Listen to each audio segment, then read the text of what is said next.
Okay, if you're just joining us, welcome to Best Practices for Synchronous Online Sessions. So I have a lot of strategies that I hope you'll find useful today. Um, Before we dive into all of that, we do have some goals for this workshop, as well as an agenda. So for the agenda, we are going to explore some of the challenges that might be attributed to online synchronous course sessions. We're also going to take a look at some of the pre-planning that you can do. So some of the things that you can set up before your learners even enter that online space. I have some ideas for how you can kind of reinvigorate some of those breakout group exercises. I know a lot of you use them already, so maybe we can give you some tips for new activities to try. I also try to talk about technology tools, things that you will have at your fingertips as an NIU employee. And that's right about where my slide cut off. But after this, of course, we're going to talk about maybe some of the benefits as well of those challenges that are attributed with online synchronous sessions. And of course, the formal Q&A at the end. But again, this workshop is geared towards you, so please feel free to interject at any time. All right. So I thought just to start us off, use the chat a little bit. Let me know your name. What is your role here at NIU? Are you a teacher? Do you occupy a different position? And then maybe you can select an emoji to convey your mood.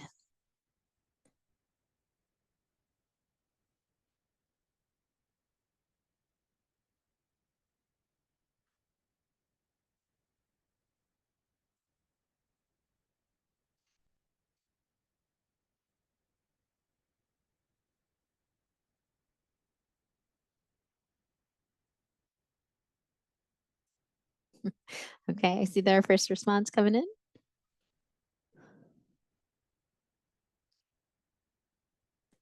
If you're wondering how to add an emoji, there's a little smiley face at the bottom of your bar where you're typing.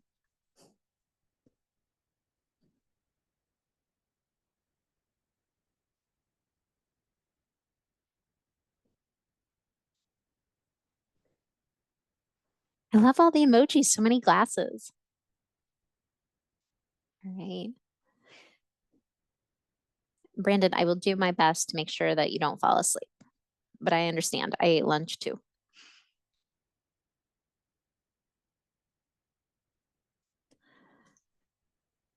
All right, special and early education professor, assistant professor, special education, instructor in the English department. Carrie, my background is in English as well, so welcome. Alyssa Droog, education and social sciences librarian at NIU. Wonderful. I'm not sure if I'm going to pronounce this correctly. Is it Aurora? Yeah, you're almost there, Megan, but whatever. Aurora. Aurora. Okay, I wasn't sure. Thank you. It's French. It's beautiful. The director for the Center for Burma Studies and associate professor at the history department. Fantastic. All right, so I thought just to start out this workshop, we could start with a whiteboard activity, which I'm going to put up on the screen in just a moment. This is hopefully what the screen is going to look like for you. Zoom actually has two different versions of whiteboards, so sometimes people can't get them to work. If it does pop up for you, you can click the little T and then you can type your answer on the screen and you can move it around so you're not typing on top of other people's responses. If nothing pops up on your screen, you can always use the chat that you were just using right now. So before I have you start typing on the screen, I thought I would give you just kind of a question. And I'm going to let you think about this for just a moment. But in your opinion, how is synchronous online teaching different than face-to-face instruction? I'm going to let you ponder that for just a moment. Online teaching is kind of a unique profession. Most people don't start out thinking they're going to teach online. The usual sequence of events is first they're a subject matter expert, and then they become a teacher, and eventually they move into the online teaching realm. So Again, in your opinion, how is that synchronous online teaching experience different from face-to-face instruction? And if you give me just a moment here, I'm going to switch screens so we can get to the whiteboard. So,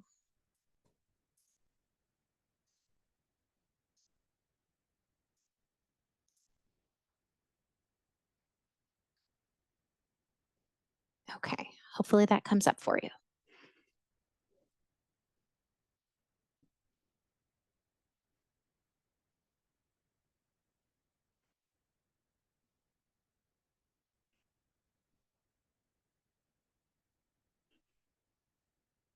It is anonymous, so no right or wrong answers, just opinions.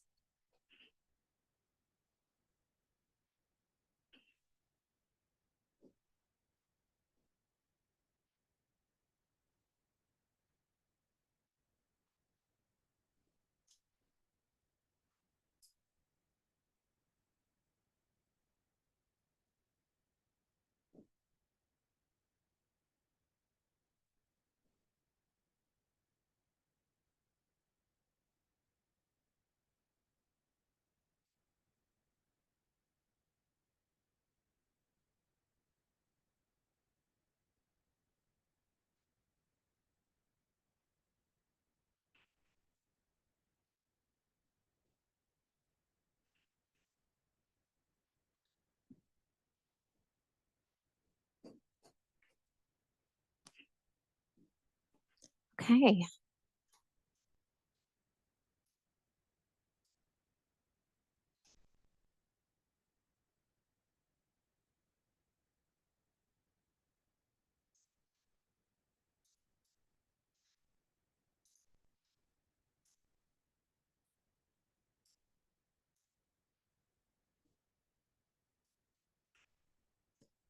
All right, I see some good answers here. So I'm sure you're reading them as well, but fewer opportunities for one-on-one discussion and connecting. I'm assuming fewer opportunities in the synchronous session.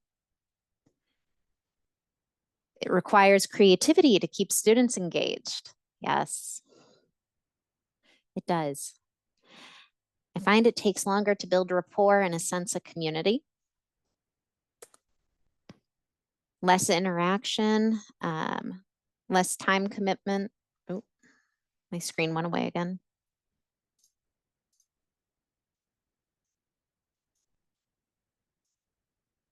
There it is. Less commitment from the learner side, sorry.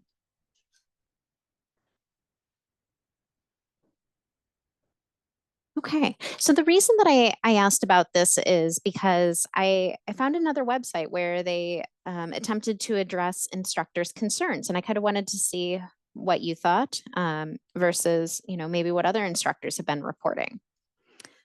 Freedom to leave your camera off and not be seen. Yes. All right. I'm going to close the whiteboard and I'm going to return back to our slides.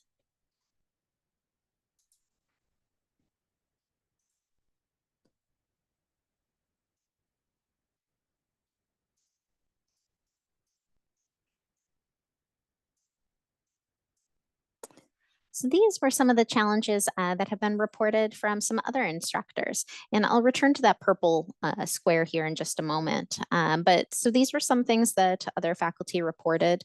They cannot easily read body language. Even if you have a web camera on, students are kind of confined to that little square, in front of their camera.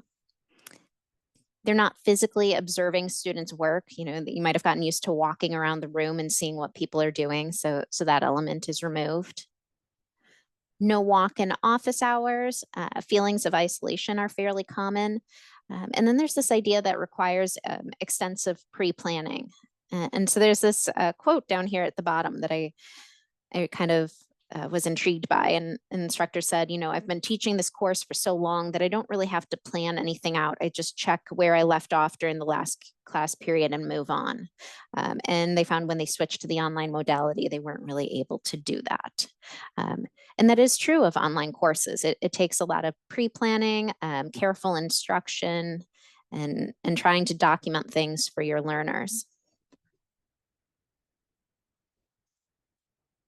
So with that being said, what can we do for these synchronous sessions? And I found, I always call it front loading, but I found that there are some things that you can do ahead of time to really maximize your course time that you have with your students.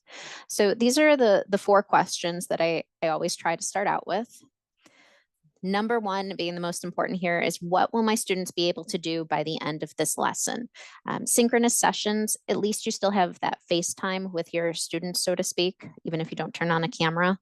It's not asynchronous, so you do have this time together. So you want to be aware of all the possibilities. So what will they be able to accomplish?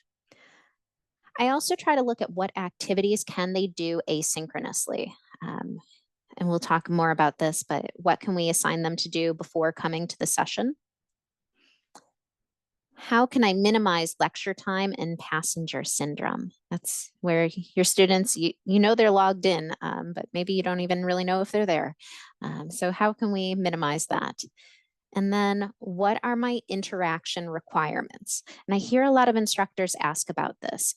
Your interaction requirements, you can be very explicit about those. I had an instructor who was very upset that her students were driving home and frequently were logging into Zoom or Collaborate sessions from their car. And she wanted to know, is it okay if I tell them that that's not meeting my interaction requirements?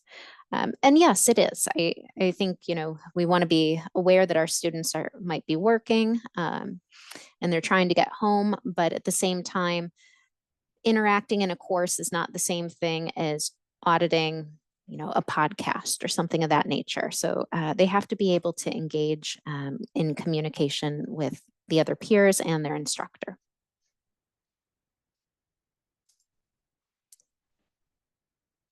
So these are some things that I have suggested for preparation activities.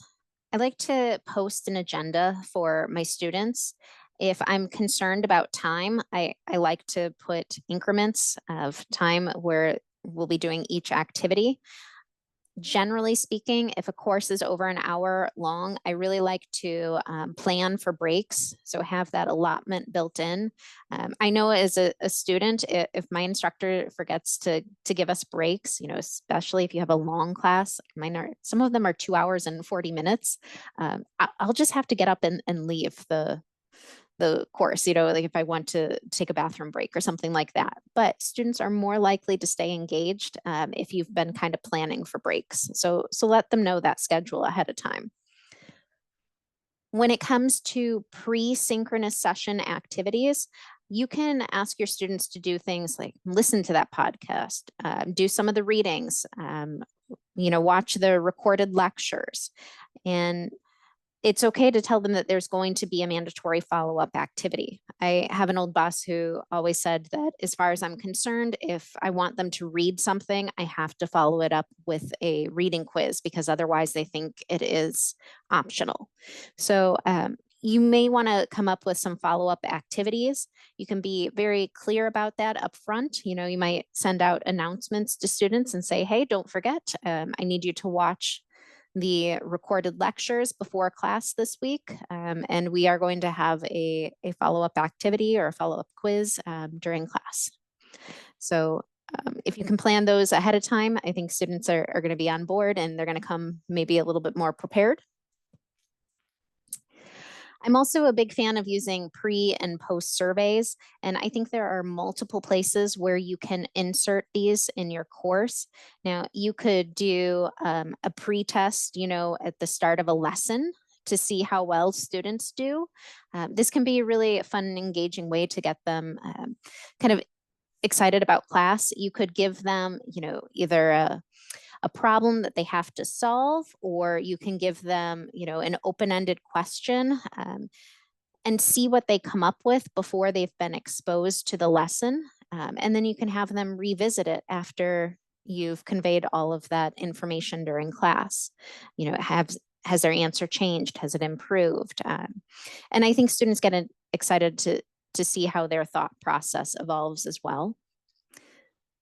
I've also used them at the start of a class and then at the end of a class. I know somebody in here was an English major, so maybe you do something similar, but I would ask my students, some sort of a survey. And if you're looking for that function in Blackboard, it's called a form. But I would ask students things like, what is a thesis statement?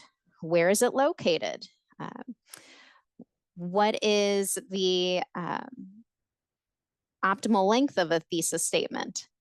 And I would just ask open-ended questions. I would make it worth very low points, and I would give them full points if they just tried their best. They didn't leave it blank or they didn't say, I don't know.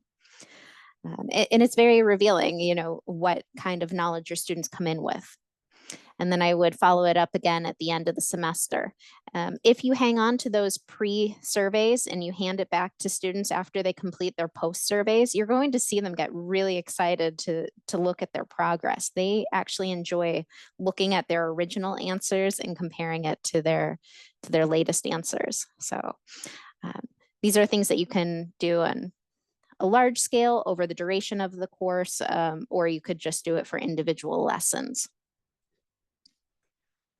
You can also incorporate student-led tasks. So this is kind of in line with the flipped classroom environment. You don't have to lecture every class period.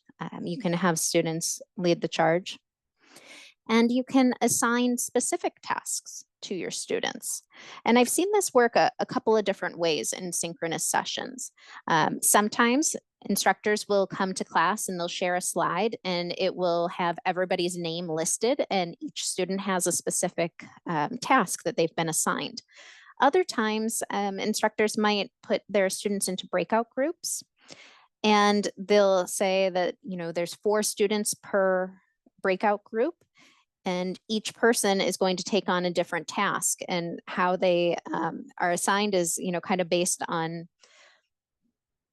fun, I guess we'll say factoids, whoever is closest to Gable Hall at this period in time, I want you to record the answers to this worksheet, things like that. And so then somebody else is designated as a speaker.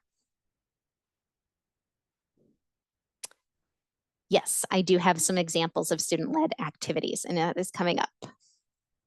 I see the chat.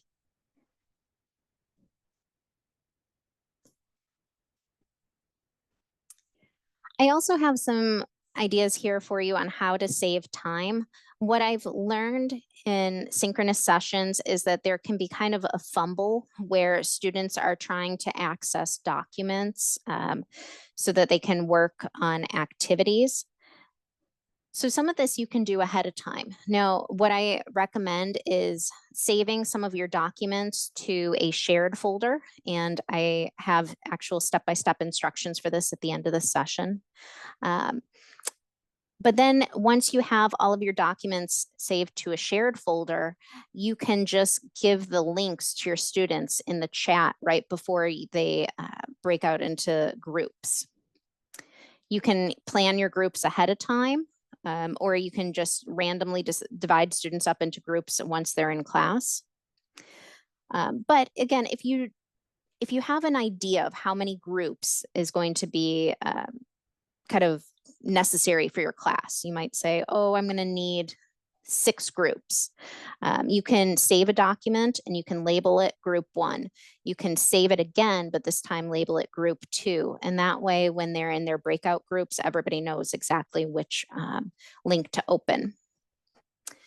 So I find this is a big time saver, and it helps students just get straight to work instead of trying to locate the items that you want them to work on, such as, if you created a worksheet. And whether they're working as groups or individuals, then you can have them submit that work to you, documenting their workflow. Again, if you have this document already saved in a shared folder, you are the owner of that document. So at the end of the class, you'll be able to go through each of the documents and to take a look at their progress. As an alternative, you can have the documents posted in Blackboard, and then you ask students to use the documents located in their Blackboard course. Just know that it actually does take a little bit of time for them to open up their course, find the right module, find the right folder, pop it open. Some students will have it open, some won't. So if you're looking at how to maximize your time together, I do recommend the shared folder. So at this time, I thought I would kind of turn it back over to all of you so you can type in the text chat. I'll give you a couple of minutes, but how do you measure and assess student engagement in an online synchronous session? Or how do you provide feedback in your synchronous session?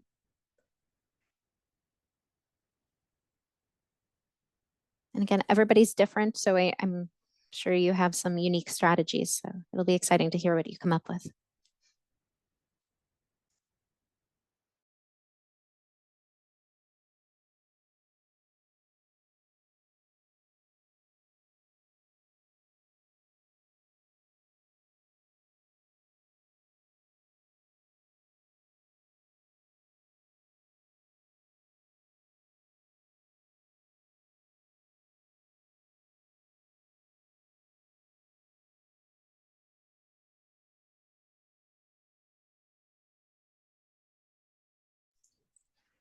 Ooh, I see lots of great things here.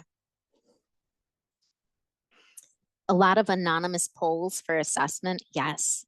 So many good polling options. Excellent. Amanda, I use a PowerPoint online add-on called Pear Deck. Ooh, I don't know what that is, but I'm going to go find out.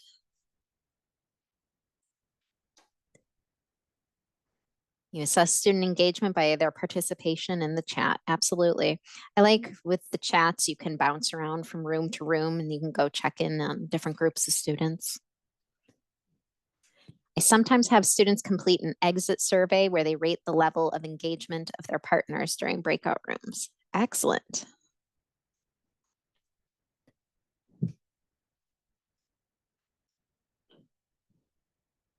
Oh, Amanda, that's neat. Real-time responses to a variety of questions. And it allows students to type on the slides as well. Great. Surveys with Google Forms. Yes.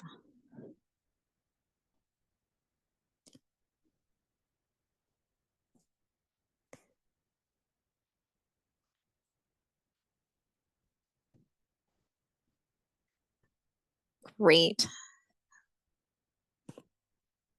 All right, so you're finding you're doing well with feedback on assignments, but looking for more ideas for synchronous class feedback, right? We don't want those sessions to feel stale. So, all right, let's see if I can give you some specific ideas. Aurora, that's a great question. Are we talking about large classes, more than 50 or smaller ones? It can go any direction. And you're right, we do have to adapt our strategies for different audiences. So hopefully I have enough of an assortment here that you'll find something that may work for you, regardless of course size.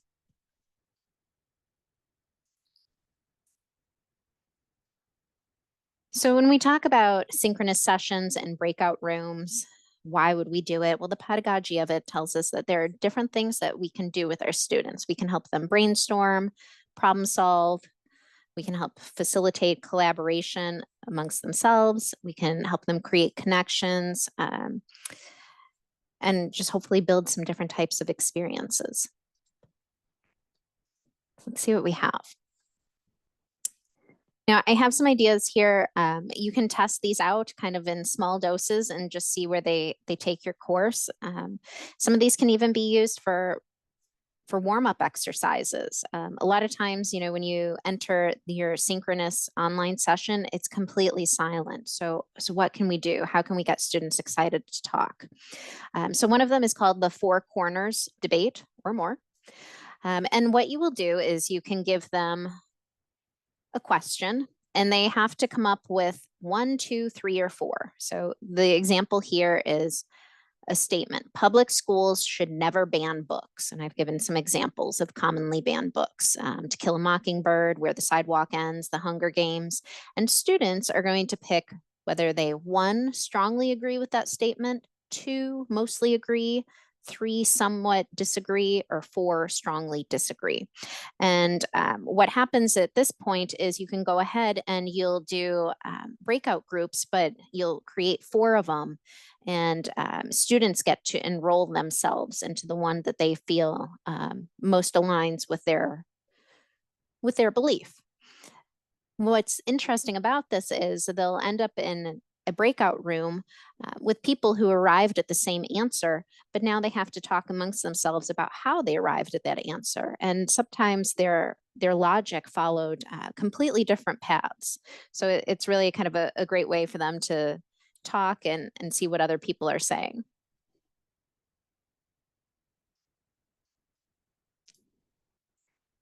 Oh, and I suppose I should tell you, there is another example that I had for this. So you can again think of how this could be tailored to your course or even just to higher education as a whole. So again, another example I had was social media has a more positive than negative impact on interpersonal communication amongst college students. So that would be, I think, another very good debate for your students to see where they land.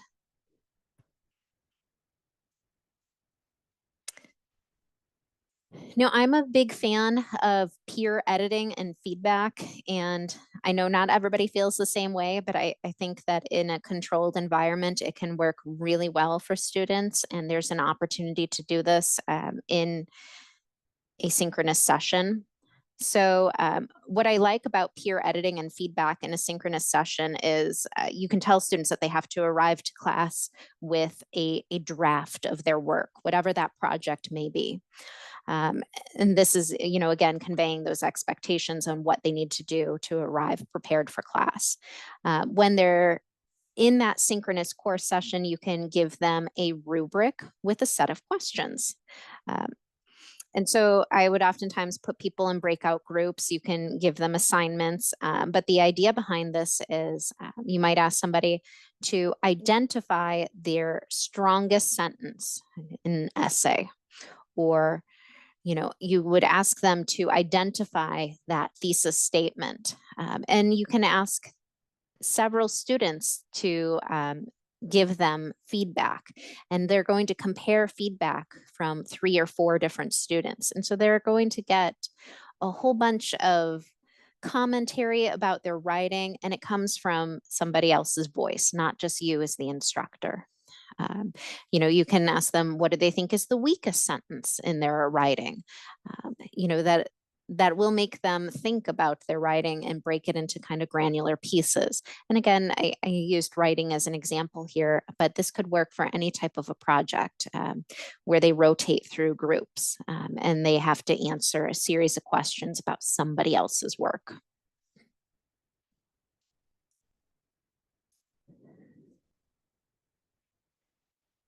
So we have problem solving as well. Now, a lot of times I think of this as a worksheet. One of the things that I've seen done is an instructor will create a document and they'll cover it with all different questions. I really like this kind of idea that everything on the piece of paper, everything on this document is an exercise. You could have word jumbles. I've seen math instructors do graphing problems, all sorts of things. And so everything on the paper is a different problem. If you break students up into groups, then the students will, in their little small group, start working on different areas of the problem. And they're going to try to solve it. Maybe there's a clue embedded in each question. So they're working collaboratively, but they're also thinking about, oh, this is my strong point. Maybe I'm better at word jumbles than I am at math problems and equations. And so they distribute the work amongst themselves, and they're competing against the other groups to see who can solve the worksheet the fastest. So another idea to this is a fill in the blank study guide. So this is a great way to help students get prepared for an upcoming assessment. And of course, you can always give them that race to completion, incentive to really work hard and to get through it.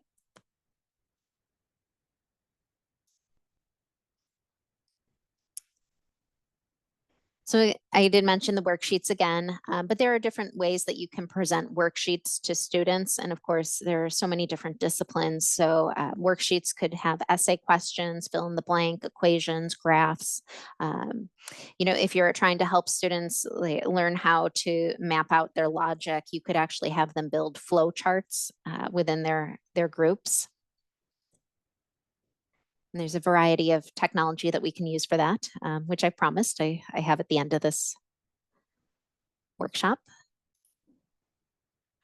One of the other things that I've seen done that's very effective with engaging students is putting them through some type of a digital escape room.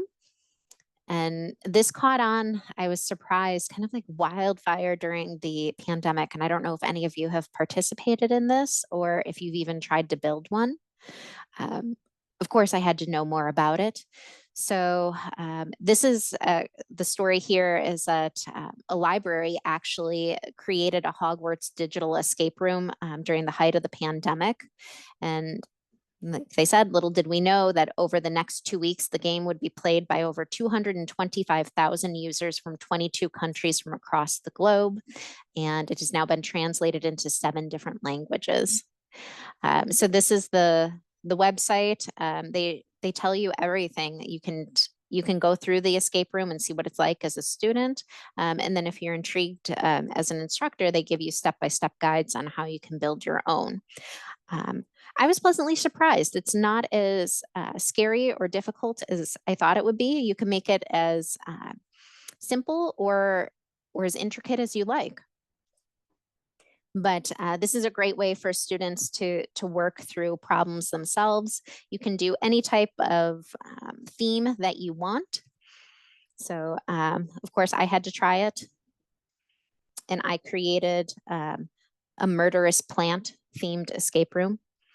So, and I was able to do this with Google Forms, but I was also able to do things like customized learning paths, which I feel is something that we don't get to talk about enough. So if students were to take this escape room challenge and they answered a question wrong, I was able to create a customized learning path where they would then move on to a question of a similar nature.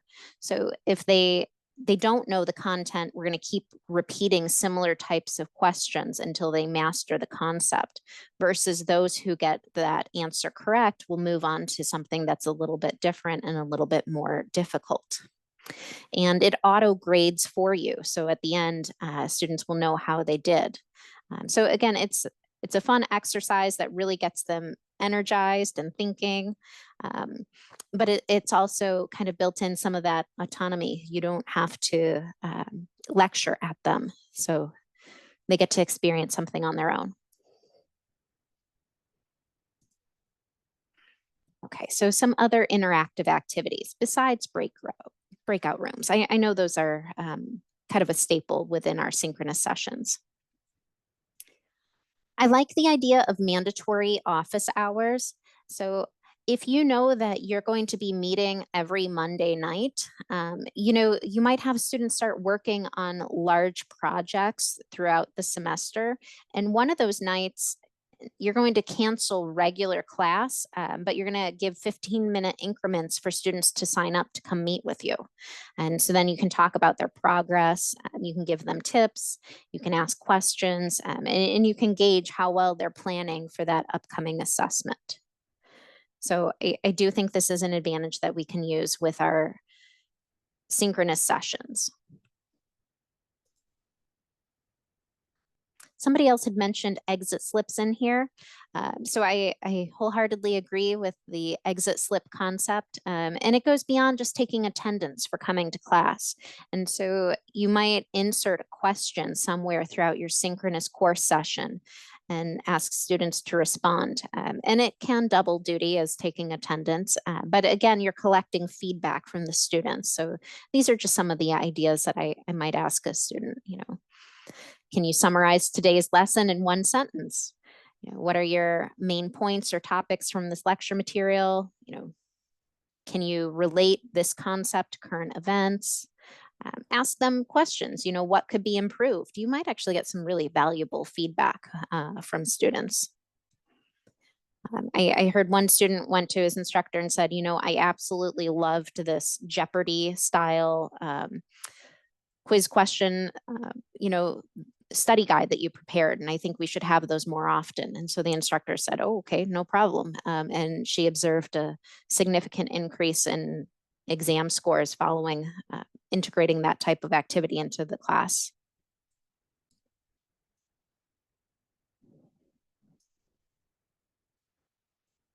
You can also use what I call a discussion waterfall. So all of you have been typing in the chat today. And so you can kind of take another spin on that. You're going to set a timer. It's going to be a short timer. We're going to, instill this idea in students, like, don't go looking at outside resources. Your own brain is enough. It's going to take you more time to try to look up the answer than just to attempt to answer it in the chat. But you're going to set a timer, ask the students to open the web conferencing chat tool, and then you're going to kind of reveal that thought-provoking question. Like, what is your culture? How do you define rhetoric? You're going to ask this question, and then you're going to tell students to type their original responses in the chat, but they only post their answers when you say post now. And so then it becomes this waterfall. It's a cascade of student responses. Everybody posts them all at the same time.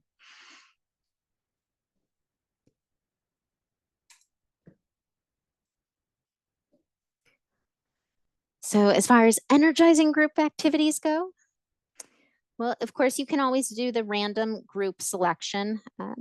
I like that option because I never know what's going to happen with my students, who can attend class today, who's going to be absent. So I don't try to pre-assign too much. You can do self-enroll groups based on a topic of interest. As a grad student, I have to tell you, I love when my instructors do this. I was recently in a course and somebody said, okay, if you're interested in a K through 12 topic, go into group 1. If you're not interested in K through 12, go into group 2. I was in a very small group, but you know what? I was with a whole bunch of other people who had interests outside of K through 12. So it was really a nice way to connect with somebody who had similar research interests. You can ask them to complete, like we talked about earlier, an activity or solve a problem together. You can ask them to create a concept map while they're in their groups. Sometimes I think we're so focused on getting to the right answer. I actually like to see how they arrived at their answer. So again, you can complete a worksheet. A worksheet could be anything that you can possibly dream up. And then you can also develop competition to incentivize students.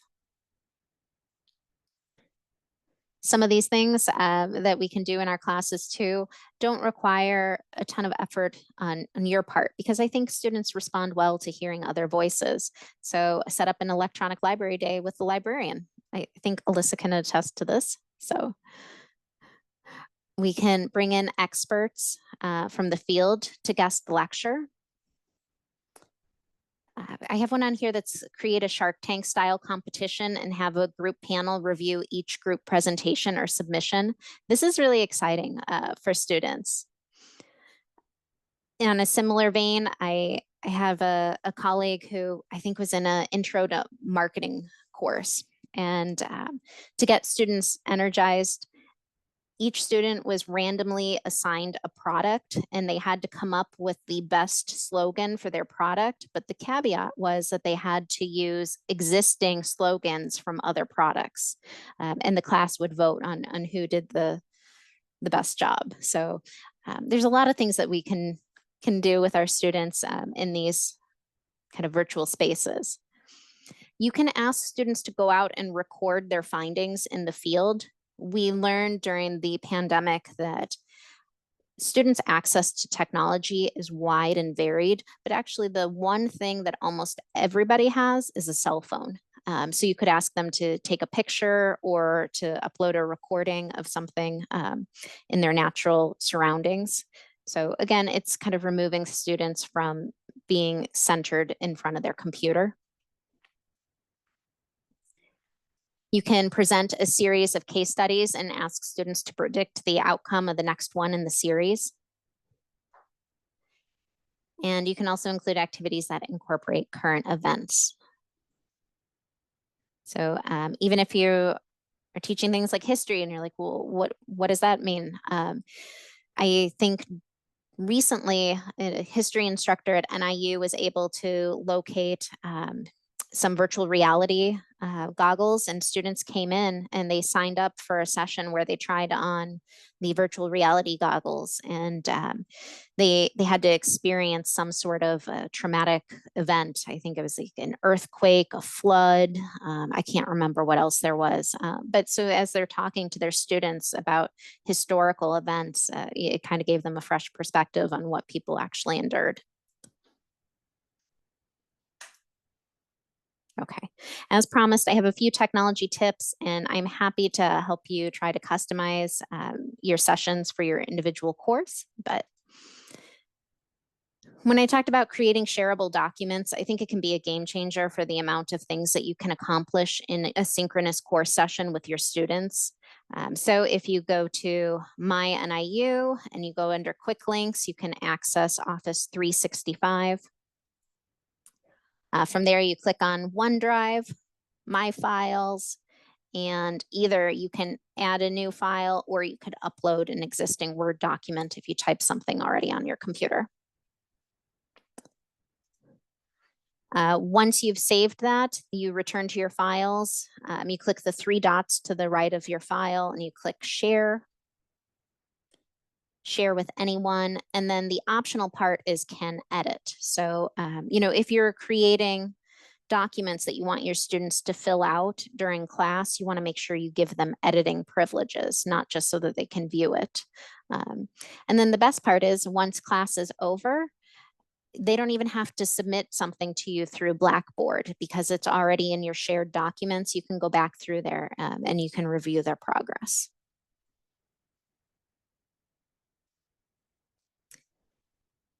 So I had asked a little bit about what some of you were doing earlier, and I already heard some new tools that I haven't played with yet, so I'm very excited. Thank you for the recommendations. If you have more, I'd love to hear them.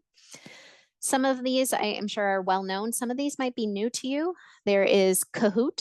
Has anyone played with Kahoot? Poll everywhere. Yep. Okay, I see some excitement here in the chat. Padlet. I'm a big fan of Canva. Now, I know not everybody loves artificial intelligence, but Canva, you can have students create free accounts and they can do some really interesting things. They can create presentations, some really fancy, PowerPoint slides. They could even record their own podcast. You can have them create infographics. And the reason I like Canva is because there's a lot of opportunities to share what you've created with other people.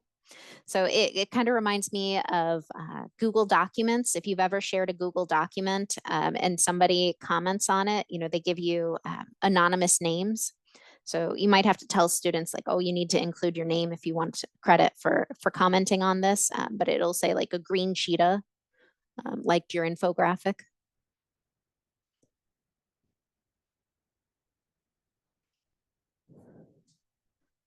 Yes. Microsoft Forms now integrates directly into PowerPoint from the Insert tab. Yes. I love all these tech tools. Oh, I forgot to mention Kaltura is NIU's video platform. And they also have a free mobile app.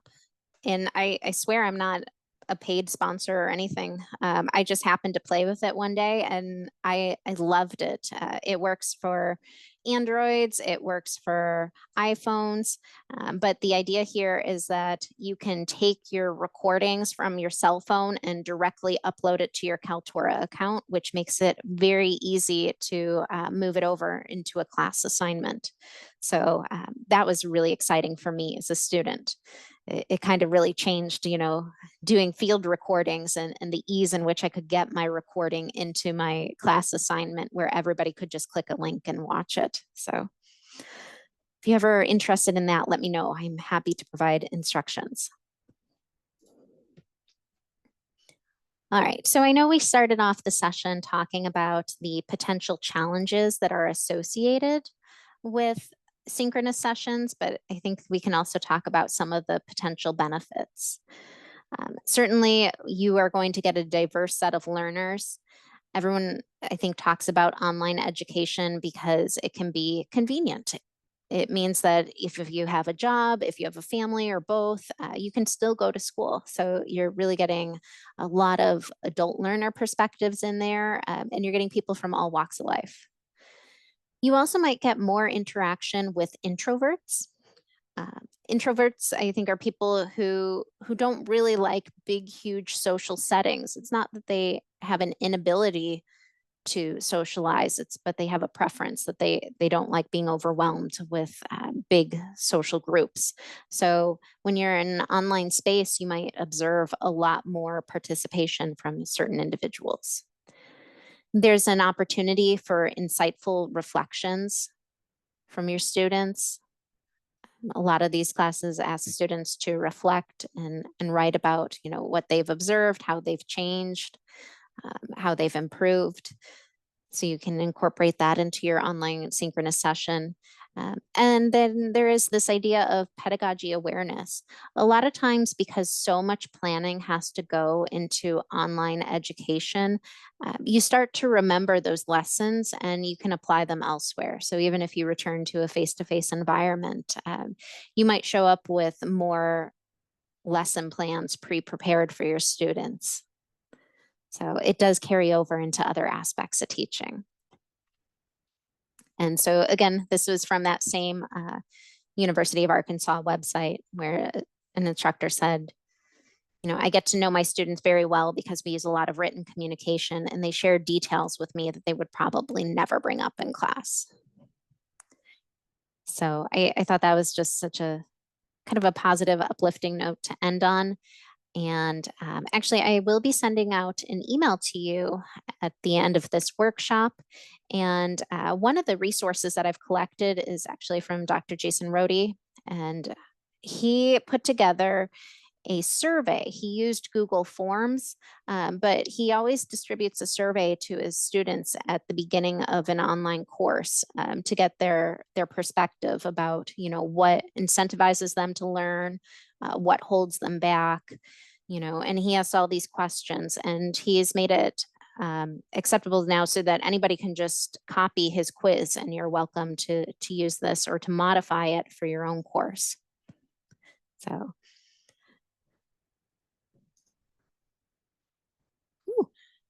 I know I kind of rushed, but I wanted to make sure we had time for Q&A. We have 9 full minutes if there are any questions.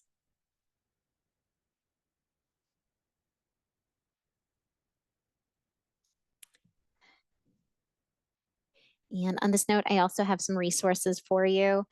We do provide one-on-one consultations. So, if you really want to work on how to do a flipped classroom environment for your course, we could meet, and it's an entire virtual session just to work on configuring your course. If you want ongoing personalized support, we offer partnerships, as well as just additional workshops.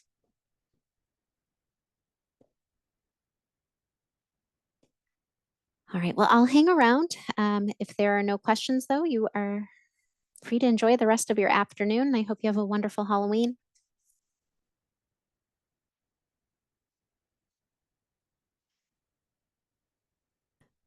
Thanks, everyone. I'm going to turn off the recording. Thank you, Megan.